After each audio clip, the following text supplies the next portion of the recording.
Good afternoon, everyone. It's a pleasure to have you all participate in this UDA workshop that has been very intricately designed to enhance your understanding of the underwater domain.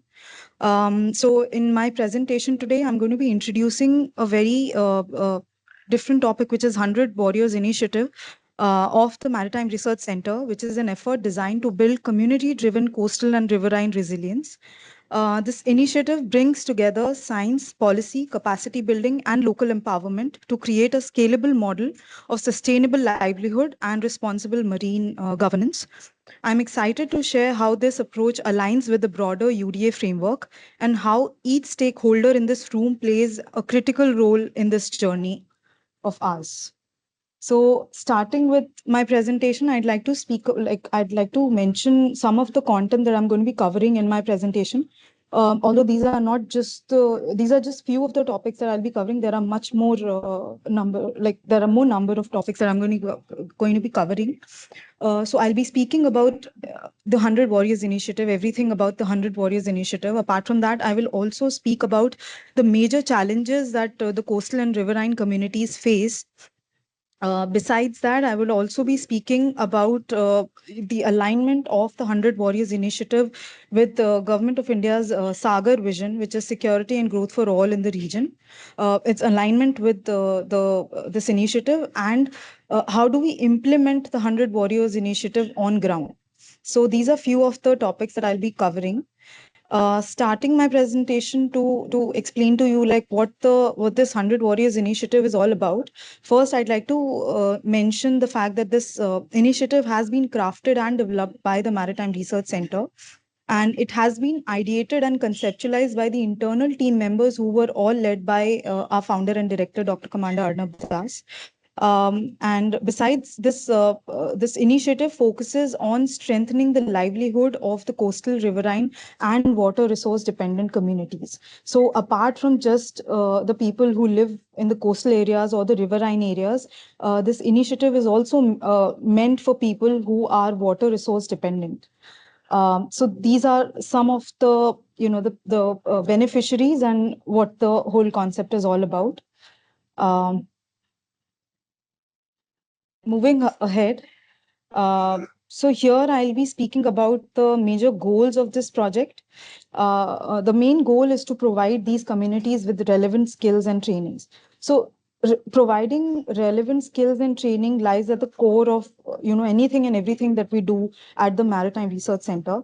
The best example is how this UDA workshop is being conducted in order to enhance your skills or give you or provide you a capacity building platform so that you can learn more about the UDA and the aspects and the topics associated with UDA, including blue economy and shipping radiated noise, etc.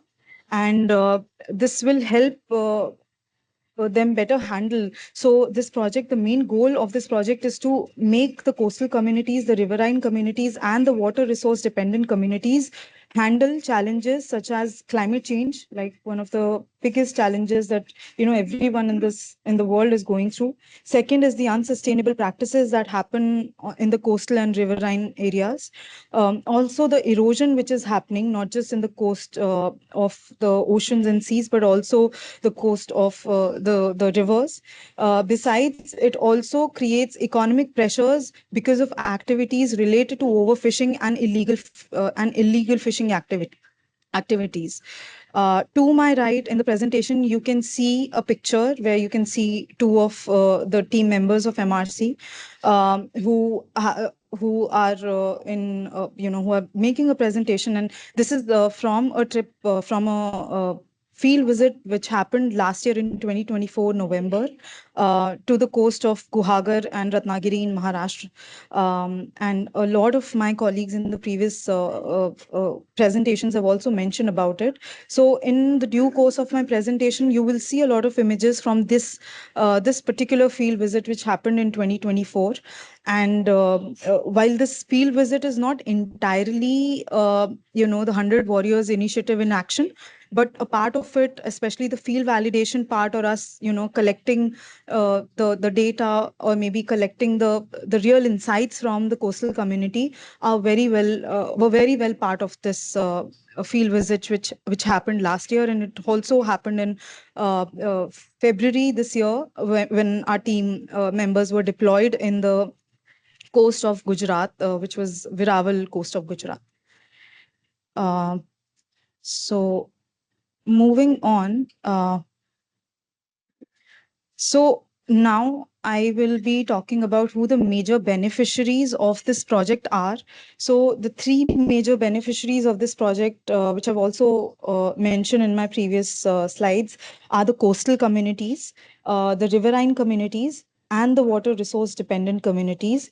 And as you can see, again, like these images are of the people who belong to the coastal communities, and you can see them engaging in activities related to the seaweed farming and them being involved, and so this the purpose of putting these pictures in my slide is to explain the major beneficiaries of this project.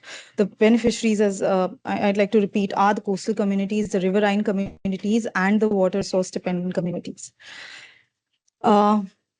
Yes. So before I deep dive into this presentation, because the three major, the beneficiaries that I just spoke about, the coastal, the riverine, and the water dependent, we do have a short video to explain to you about the coastal warriors. So before it becoming an overarching concept of 100 warriors, this concept was initially called separately as the Coastal Warriors Initiative, the River Warriors Initiative, and the Water Warriors Initiative. So this video, which I would request my colleague Ganesh to play. Ganesh works as a video production person in the Maritime Research Centre. He's part of the communication team, and I request Ganesh to play this short video for all of you so that you get a sense of the warriors part that I'm talking about. Ganesh, if you can play the video, please. Yes, Nishtha. India's vast coastline, spanning over 8,000 kilometers, is a source of life and livelihood for millions. Yet our coastal regions face numerous challenges threatening their health and sustainability.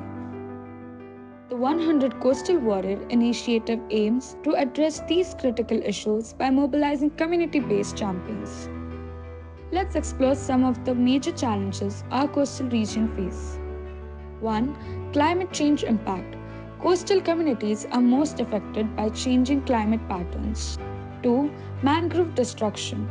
Nearly 40% of India's mangrove cover has been lost in the last decade due to agriculture, aquaculture, and infrastructure development. 3. Environmental impact assessment. Ensuring coastal projects undergo strict EIA scrutiny to safeguard communities. 4. Seaweed cultivation. Bridging the gap between potential and actual seaweed production. 5. Digital transformation. Technologies like marine spatial planning enhance data-driven policies. 6. Water quality management. Managing chemical use in aquaculture to prevent groundwater contamination. 7. Inequality between farms. Addressing the disparity between large-scale and small-scale aquaculture operation. 8. Skill training. Educating small farmers to optimize operations and improve productivity. 9. Overfishing. Combating overfishing through coordinated regulations and policies. 10. Social conflicts. Resource allocation, conflicts between agriculture, aquaculture, and other users.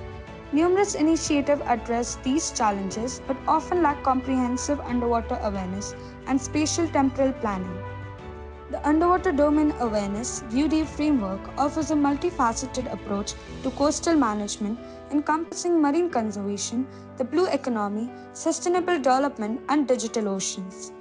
Through underwater domain awareness, we can implement feasible solutions through policy interventions, technological advancements, and capacity building efforts. This framework leverages modeling and simulation, drawing data from open sources to provide actionable policy-making insights. Integrating technology with local expertise, the 100 coastal warriors are equipped to monitor, protect, and restore coastal ecosystems. Real-time monitoring and remote operation enhances their effectiveness. By including the community in policy making, we ensure sustainable and equitable growth, leaving no one behind. With the 100 Coastal Warriors program, we envision a future where coastal communities are empowered to manage and sustain their natural resources, ensuring the health and prosperity of our coastline for generations to come. Be a part of the change, be a coastal warrior.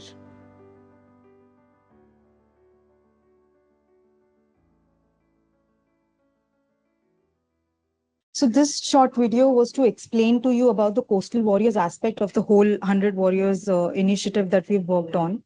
And the things which were covered in the presentation, I'm going to cover it more like in a broader perspective as we move ahead in the presentation. So yes, talking about the Coastal Warriors in the Coastal Warriors part of the 100 Warriors initiative is that, the Coastal Warriors, how is it going to benefit them? It is going to improve. This project is meant to improve the livelihoods of the coastal communities. It is meant to offer sustainable use of ocean resources for economic development. Because this is where the aspect of marine spatial planning comes into picture that Catherine is going to discuss when she presents further. And this project is also meant to foster a deeper connection between the people and the marine resources, because a lot of time these coastal warriors, the people who are part of the coastal communities, are not aware of the resources which they can utilize in the daily livelihoods. And also this project is going to benefit the coastal warriors in their socio-economic, socio-political, and socio-cultural aspects of these their livelihood.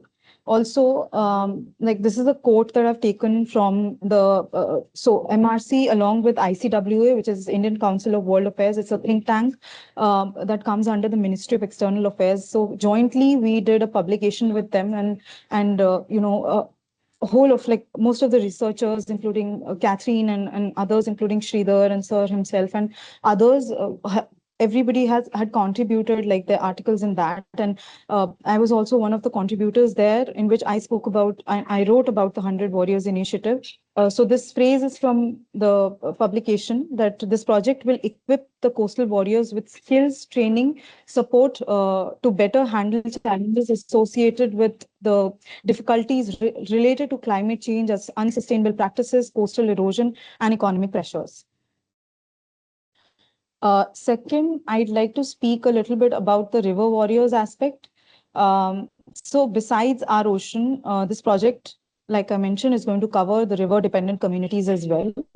And this initiative aims to build innovation and inclusivity in the sustainable traditional livelihoods, while also embracing modern practices.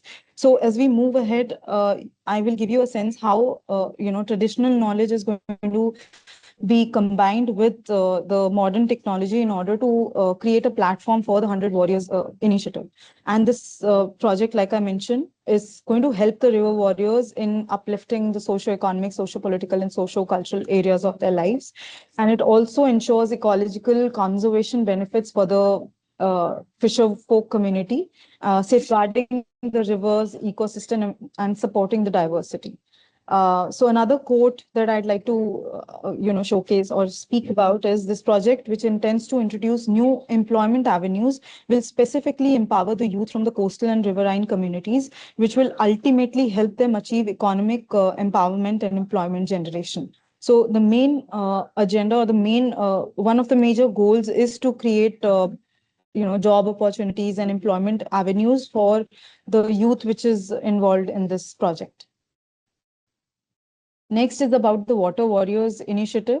So apart from benefiting the coastal people from the coastal areas or the people from the riverine areas, this project is also going to benefit the communities which are water dependent. So this is why I've said that besides the 11,000-kilometer coastline that India has, there are and the major rivers that we have, including the Ganga and the Brahmaputra, India has a very diverse water resource aspect, including extensive groundwater reserves that are mainly contributed by substantial monsoon rainfall.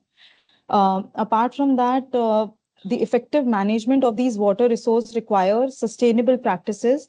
So some of the sustainable practices that I can think of at the moment are the rainwater harvesting and the efficient irrigation. So these water dependent communities, they solely depend on the sustainable practices such as rainwater harvesting and efficient irrigation. Also, through this project, the technological innovations such as remote sensing and desalinization and robust policy frameworks are going to ensure equitable distribution and use of the resources of the water available to the communities. Also, this project focuses a lot on community engagement and awareness campaigns. So the warriors are going to be involved in community engagement and awareness campaigns, which are crucial for facilitating a culture of conservation of these resources. And that is where the 100 Warriors Initiative can be of great significance. Uh, Next, I would like to talk about where did we draw the inspirations from the water conservation practices. So, uh, the 100 Warriors Initiative is something which has been conceptualized and ideated by our team. But, we took our inspiration from the already happening or the water conservation practices which have happened in the other parts of the country, or, whether they were run by the state government or it was the government of India which run it.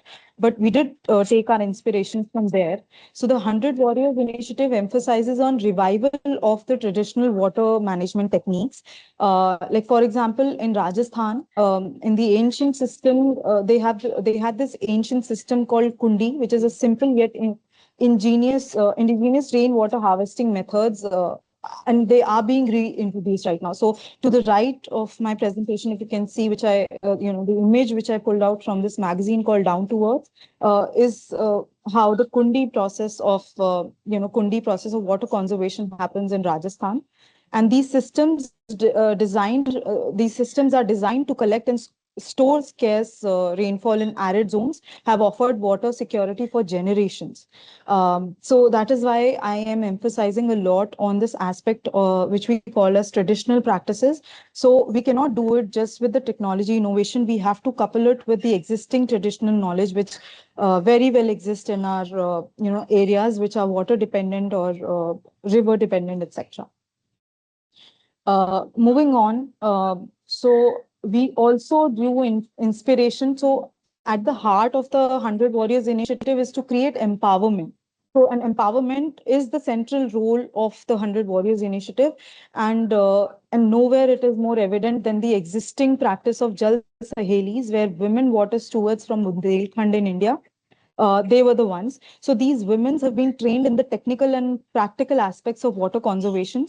So they have been skilled, or they have been trained how to repair broken hand pumps, to constructing check dams and spreading awareness about water literacy. So to my right, if you can see this picture, which I pulled out from the media portal, which is the Quint, is the example of Jal Sahelis, wherein like they're not dependent on somebody else to come and fix the broken hand pump or something, but they've been skilled to do it themselves, instead of waiting for a government administration to come in and help them fetch water for their daily use or for the livelihood purposes. Uh, so now in this presentation, I'd like to focus on a startling data, which is that 45% of the Gujarat's 1600 coastline is experiencing erosion. And this has been reported by the International Collective in support of fisher workers. It's a research organization that predicted that 45% of the Gujarat 1600 coastline is already experiencing erosion. And this erosion affects 10 out of 13 coastal districts of the state, including districts such as Kutch, Jamnagar, Bharuch, and Valsad. So I feel that this data is startling enough to focus our attention on the fact that the amount of coastal erosion which is happening in our country, especially in the state of Gujarat. So what are the major challenges that these communities are facing? I know that I've already spoken about it, and in the video also you did see that one of the major challenges is climate change. Overfishing is another major challenge. Displacement of amongst the coastal communities is another major challenge, and the territorial disputes are also like some of the challenges. And initiatives like 100 Warriors are essential to maintaining the balance between growth, security, and cultural preservation in these regions.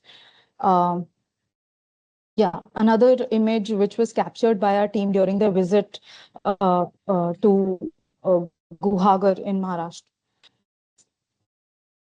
So, like I mentioned in the examples which I took, that that just the technology aspect is not going to help us, and these communities, the coastal communities, the riverine communities, and the water dependent communities are the custodians of the traditional knowledge. So they have the these are the indigenous communities which possess sophisticated knowledge system regarding the marine ecosystem. So I think more than any of us, like they are the ones whose generations have lived in those areas, and they have seen the changes that have happened. So we cannot do anything without these people, and these people have to be included in the project. And custodians, they are the custodians of traditional knowledge which was passed down for generations to promote biodiversity conservation and sustainable livelihood. So challenges, but like we all know that these indigenous communities, they face a lot of challenges from external economic forces and the government policies and modernization. And that is where the 100 Warriors Initiative incorporate the traditional ecological knowledge into modern conservation practices. And the project aims to preserve these cultural practices while ensuring economic stability. Um, so that again lies at the core of the 100 Warriors Initiative. And to my right, you can see Shreya Wagmare, who's here in the room also. Like he's showcasing the APY tool, which Shlok Nimani, a researcher at Maritime Research Centre, is going to talk about when he presents tomorrow. It's a tool that he has developed for the aquaculture and fisheries activities in the coastal areas. So the team went there for field validation of this, and this is how our team has engaged with the people who belong to the fisher folk community or the coastal communities to grab grasp knowledge from them, so that that can be combined with the modern technology, and it can be of benefit to the people from these regions. Uh, Moving on, so Sagar vision is the security and growth for all in the region has now been, it has moved on to the next step, and now it is called the Mahasagar vision, which was recently, which completed 10 years this year. And so there is a very great alignment between the 100 Warriors project that we've crafted and the Sagar vision. How is what I'm going to discuss in my presentation right now. So both the Sagar vision and the 100 Warriors initiative, they care for the sustainable resource management. Both the Sagar vision and the 100 Warriors initiative promote resilience to climate change and natural disasters. Both the Sagar vision and the 100 Warriors project promote regional security and cooperation. Um, for the socio-economic and cultural perspective between the countries, and both of these projects support coastal economy and social development of the people lying in that region. And as you can see to my right, the image which has been captured by the team that covers that aspect and that angle. Um, so how do we implement the 100 Coastal Warriors is what I'm going to be talking about now. So the ground implementation of the 100 Warriors initiative. First is that yeah. So first is that implementation of this project cannot happen without, the three things that our team has been emphasizing a lot on: the policy intervention, the technology intervention, and capacity and capability building.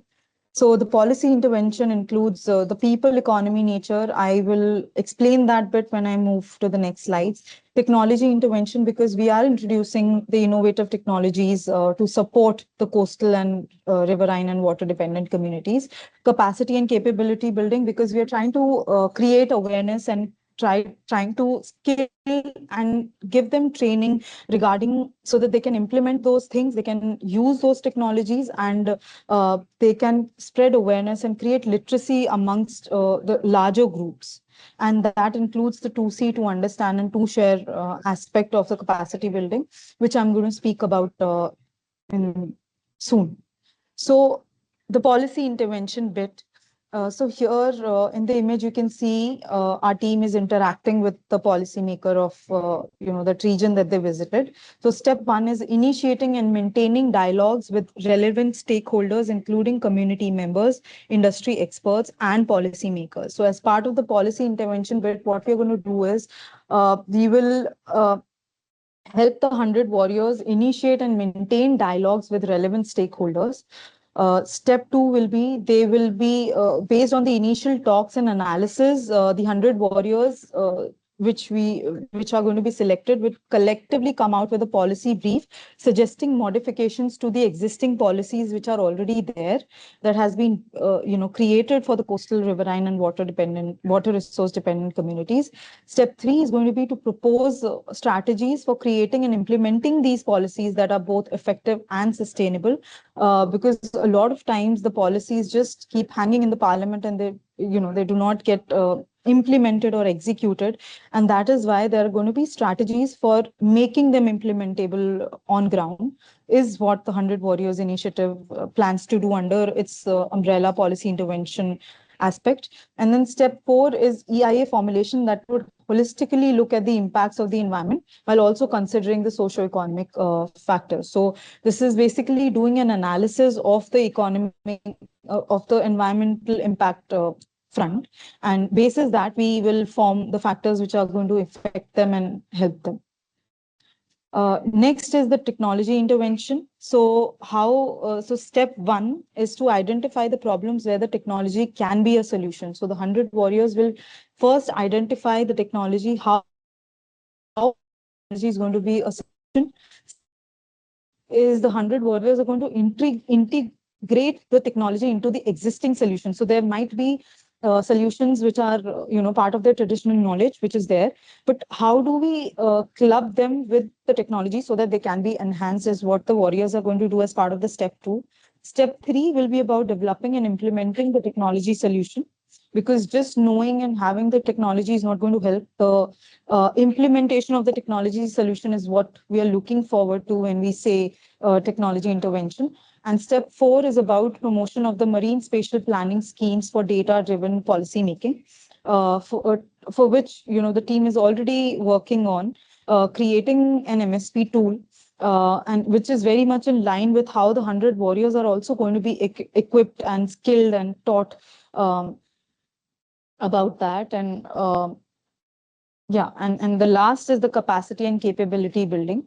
So besides identifying the policies, the challenges, the gaps, and then clubbing the traditional knowledge with the modern equipment to create skilling amongst the coastal communities and the riverine communities. So that is where the 2C, to understand and to share aspect is going to come in. So to my left, you can see the team interacting. You can see the team is interacting with the the fisher folk community, and they're talking about and getting an insight about, like, what are the challenges that they face. And so this was part of the activities that our team did during the field visit project. So talking about 2C, these 100 warriors, these candidates will be part of the deployment team. They will make sure that all the data that is securely shared with the data analytics team. The second is to understand these candidates, these warriors are going to be part of the data processing team. They will build models that draw important inferences from the data. So once the data is collected, now it has to draw. A team of warriors is going to draw inferences that, what are the challenges, or like the technical data is going to be converted and analyzed. And two share is that these set of candidates, or these 100 warriors, will be part of the development team who will carry out the application development on Android app development and web development to disseminate necessary information to the masses. And based on that, the analysis will happen, and the inferences will be taken out, and those inferences are going to be shared with the larger community. And that's how the problem solving is going to be done.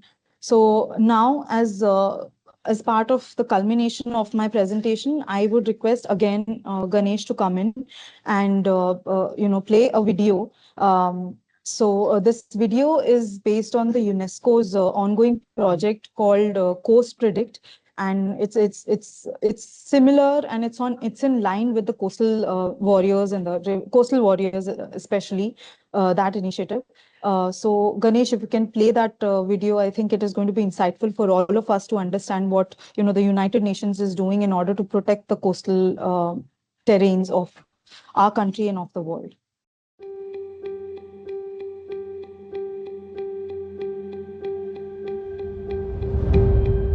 Globally, about 2 billion people live within 100 kilometers of the coast, and coasts are on the front lines of the climate crisis and other human-induced pressures. Rising sea levels, flooding, marine heat waves, extreme events, and pollution are increasing risks to the lives and livelihoods of coastal communities and the survival of coastal ecosystems. Solutions must be built with local needs at the center and be globally scalable to provide reliable tools for policymakers, managers, communities, and their economies worldwide. Coast Predict, a program of UNESCO Intergovernmental Oceanographic Commission's Global Ocean Observing System and the UN Ocean Decade, is leading a transformation in how we observe and forecast the global coastal ocean to provide science-based services and solutions for coastal resilience. At the heart of the program is the Global Coast Network. Through the global network of over 130 pilot sites involving more than 70 countries, Coast Predict is co-developing solutions in partnership with coastal stakeholders that will directly serve community needs, from risk management to climate adaptation. Coast Predict solutions integrate cost-effective sensors, satellites, cloud platforms, and AI-driven digital twins to deliver accurate, accessible, and actionable coastal predictions, multi-hazard early warning systems, and planning and visualization tools, even in regions that are currently data scarce. By combining scientific excellence with innovation, citizen science, and trusted public-private partnerships, Coast Predict is closing critical data and knowledge gaps and delivering tailored, region-ready solutions. From local to global, Coast Predict is building the knowledge and services needed to ensure resilient coastal communities now and for the future.